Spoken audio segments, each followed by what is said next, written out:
Amaliyan aydım uğurluk delmiş deyip uğurluk aydınlar takip adına çıkıpmış. Знаете, в чем прикол?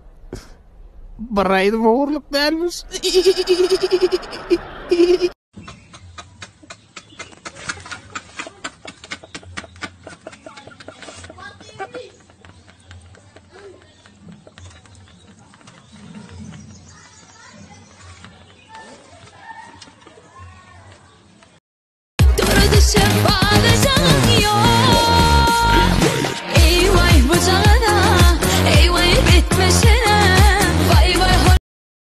Hava kadırdan sportlayıcılar arkamda görüşümde değerli Cristiano Ronaldo oluşma Polny Banu Traptur 60'larda oran düğün yıllarımı çakıptır. Sen kutlu olsun. Şu eğlenecek deyip ahir diyeyim.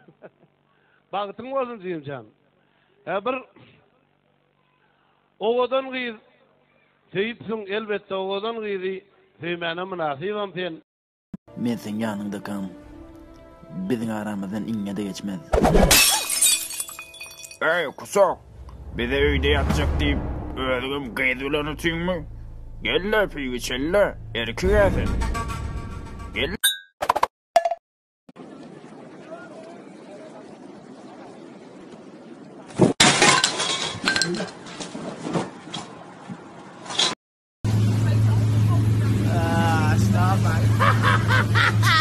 Hanım gülkün betesene.